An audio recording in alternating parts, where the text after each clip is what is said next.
Kemudian sahibul hadmi, yang tertimpa bangunan, runtuhan. Ya. Tapi dengan cara, awas hati-hati, yang tidak direncanakan. Memang tertimpa saja.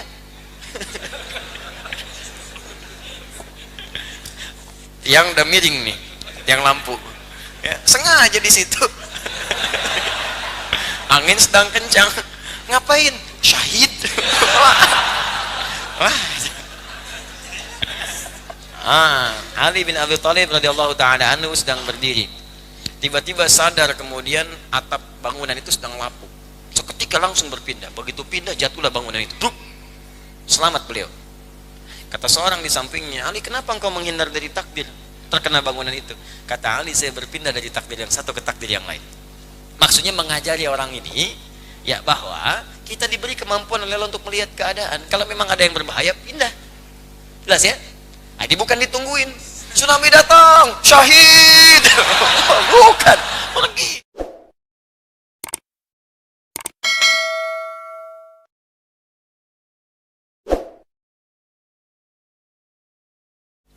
Siapa yang tergerak berhijrah? Ya Allah, saya banyak berbuat salah, saya ingin berubah ya Allah, saya ingin taubat. Datang dia ke majelis ilmu, dapat info, Ustadz Fulan, berangkat dia di jalan. Sampai di jalan, tsumma yudrikul maut, tiba-tiba datang maut menjemputnya lebih cepat dari apa yang ia duga. Mautnya tepat waktu, dia duga-duga, mungkin masih lama kemudian wafatnya. Ternyata maut datang lebih cepat dari apa yang ia duga, meninggal di jalan. Apa kesaksian Allahnya? Perhatikan kalimatnya. Faqad, pakai fa, pakai qad. Fa-nya menunjukkan cepat, harfu atin rabitin baina syai'aini bila hudud. Huruf yang merespon sesuatu dengan cepat tanpa jeda. Qad tahqiq, huruf yang menjamin kepastian. Maka kalimat yang diterjemahkan dengan kalimat berikut. Maka Allah menjaminnya dengan cepat dan pasti. Waqa ajruhu 'ala Allah, dituliskan langsung pahalanya, digugurkan dosa-dosanya. Kita cari itu. Nah, ini kalau kemudian tidak ditemukan yang seperti ini, maka turun kemudian status syahidnya pada yang begini. 4 ini. Kalau masih ada buru, Pak, Bu. Teman-teman buru. Coba dalam sepekan tuh, di mana ada majlisnya? Al-Ihsan, Al-Azhar, Baitur Rahim, Jannatul Firdaus, sana lagi terus. Coba cari yang lebih dekat dengan Anda. Yang penting mudah-mudahan kita mah ikhtiar aja, nggak tahu kapan wafatnya. Penting ikhtiar. Ada amalan ini, kejar. Mudah-mudahan saat wafat dalam situasi sedang ta'lim, wafat sedang sholat. Terus walaupun naik misalnya, ya bis kota, ya mau naik misalnya mobil-mobil dan online yang lain sebagainya, mau naik taksi, mau naik bis, usahakan di situ berzikir. Istighfar, subhanallah, masya Allah, astagfirullah, baca Quran. Kenapa? Mudah-mudahan saat wafat sedang zikir. Itu. Nah, ini jalan foto sini, foto situ. Ceplik ini, ceplik itu, update status. Ya, ketemu Ustadz bukan minta doa, minta foto. Antum buat apa? Buat bukti Ustadz di alam kubur.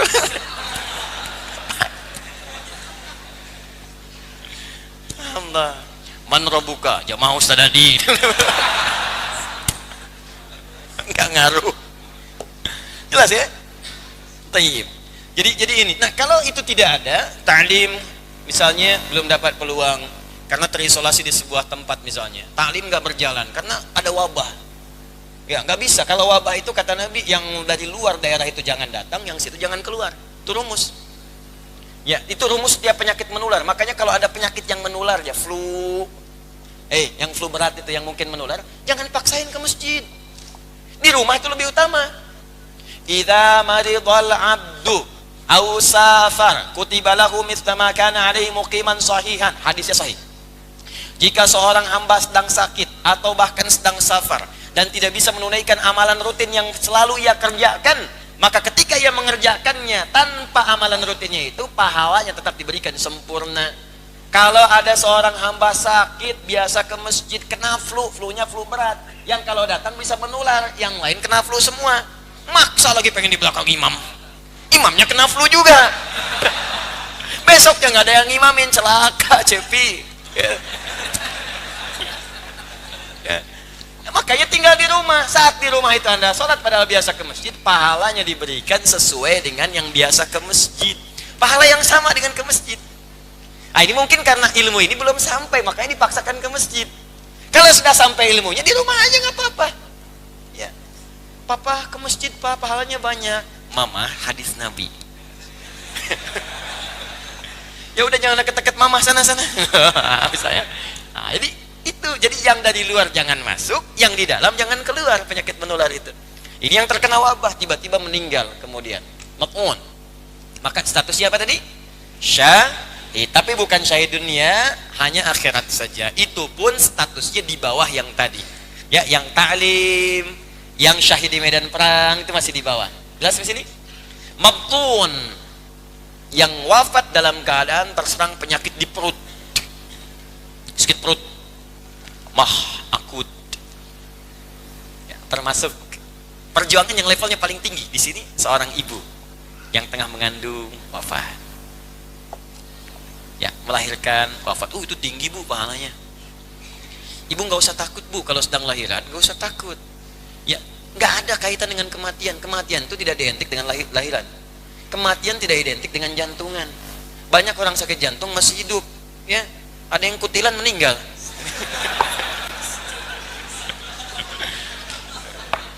Ya, satu kadang datang orang, Ustaz, ginjalnya udah nggak ada.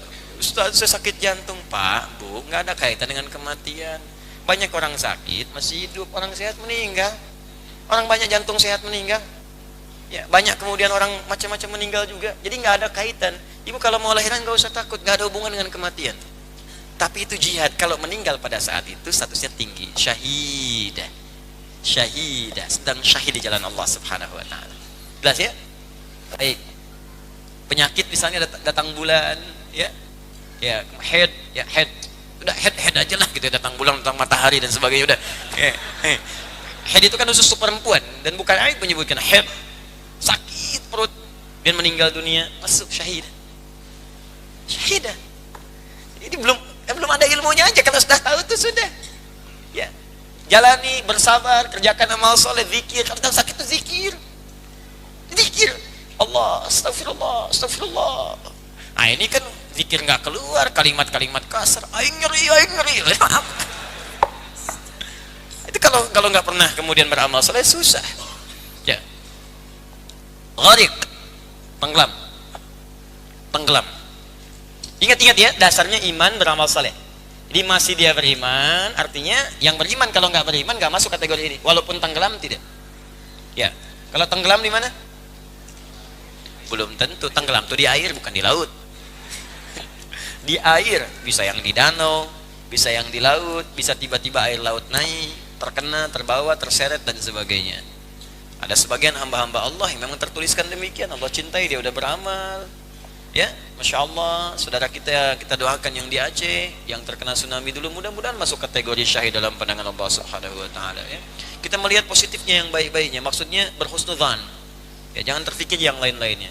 Kalau pelaku maksiat sedang maksiat kemudian terkena, ya sudah, itu ajal bagian darinya. Ya, itu bukan syahid lagi. Pelaku maksiat sedang maksiat kena banjir, syahid, bukan itu mah. Ya, bukan, udah wafat aja itu. Selesai. Ya, tapi orang-orang yang sedang beriman, beramal saleh, mengerjakan sesuatu yang baik-baik, yang tidak sedang maksiat, ya, maka masuk dalam kategori ini. Kemudian sahibul hadmi, yang tertimpa bangunan, runtuhan. Ya. Tapi dengan cara, awas hati-hati, yang tidak direncanakan. Memang tertimpa saja.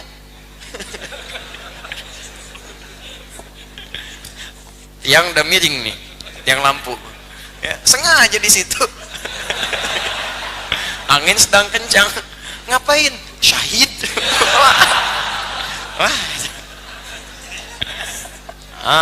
Ali bin Abi Thalib radhiyallahu taala anhu sedang berdiri. Tiba-tiba sadar kemudian atap bangunan itu sedang lapuk. Seketika langsung berpindah. Begitu pindah jatuhlah bangunan itu. Bruk. Selamat beliau. Kata seorang di sampingnya, Ali, kenapa engkau menghindar dari takdir? Terkena bangunan itu. Kata Ali, saya berpindah dari takdir yang satu ke takdir yang lain. Maksudnya mengajari orang ini, ya, bahwa kita diberi kemampuan oleh Allah untuk melihat keadaan. Kalau memang ada yang berbahaya, pindah. Jelas ya? Jadi bukan ditungguin. Tsunami datang, syahid. Bukan, pergi. Jelas ya? Kalau tak sadar tiba-tiba kena dan sebagainya, sedang baca Quran, kena gempa tertimpa. Adik kelas saya itu mengabdi kemudian di Palu, dia bikin pesantren Quran. terjadilah gempa itu. Saat gempa terjadi, banyak cerita pilu yang dia bawa. Dia datang ke sini malam-malam bertemu dengan kami.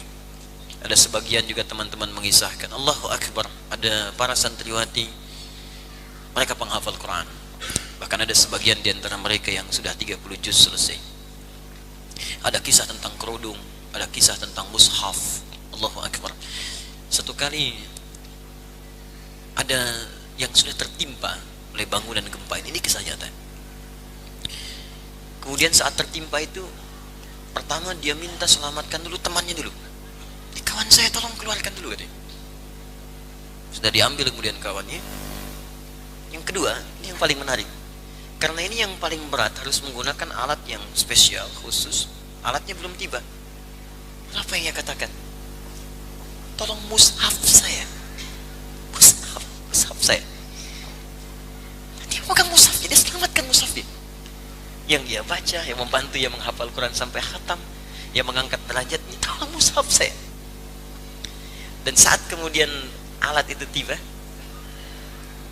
dia wafat dengan izin Allah Subhanahu wa ta'ala dengan pelukan mushaf di tangannya. Anda bayangkan, ada penghafal Quran yang wafat dalam keadaan tertimpa, dia syahid, dia disolatkan, dimandikan seperti umumnya, tapi statusnya bukan sekedar syahid. Syahid dalam pandangan Allah dengan status sebagai ahli Quran. Ada yang menutup hijab perempuan, tutup dengan sempurna, terkena banjir. Bayangkan, wafatnya syahid di sisi Allah, dunianya orang menyebut biasa, syahid di sisi Allah, dan kemuliaannya ditemukan mayatnya setelah beberapa hari tapi tidak membusuk, keluar bau harum di tubuhnya, dan Allahu Akbar, banjir yang memutar-mutar dirinya itu tidak pernah membuka auratnya. Wafat beberapa hari, jasadnya utuh, baunya harum, dan Allahu Akbar, demi Allah, auratnya tidak terbuka, tertutup. Orang kena banjir itu kan macam-macam kena, tersingkap, kena macam ini, tertutup. Jangan takut. Jadi kalau tanda itu sudah dibuka oleh Allah, bukan sekedar dalam kalimat yang tertuliskan di mushaf yang dituliskan, tapi sudah menjadi tanda nyata dalam kehidupan, Anda belum beriman dan belum yakin juga, lantas Allah harus memberikan tanda apa lagi? Maka teman-teman, ini 4 contoh ini, nanti ada tambahan yang meninggal dalam keadaan terbakar, kena kebakaran, macam-macam ada. Ini hanya gambaran contoh kepada kita bahwa setiap hal dalam kondisi apapun usahakan selalu berbuat baik. Dan ketika berbuat baik disaksikan oleh Allah kebaikan itu. Dalam wafat itulah sedang berbuat baik. Ketika disaksikan oleh Allah, bahasa Arabnya kan saya katakan di pertemuan yang lalu, sesuatu yang disaksikan disebut syahid. Ada syahidun, ada masyhudun. Masyhud dipersaksikan oleh Allah, syahid melihat langsung kejadiannya. Yang syahid itu yang di medan perang, yang di alam pertempuran, yang macam melihat keutamaan-keutamaan itu. Yang masyhud disaksikan oleh Allah, sedang beramal soleh, wafatnya beramal soleh. Kena wabah, sedang beramal soleh. Sakit perut sambil berzikir, ya kena banjir dalam keadaan berbuat baik, disaksikan demikian. Makanya statusnya syahid dengan iman dan amal soleh. Karena itu biasakan beramal soleh, biasakan supaya dapat bagian itu.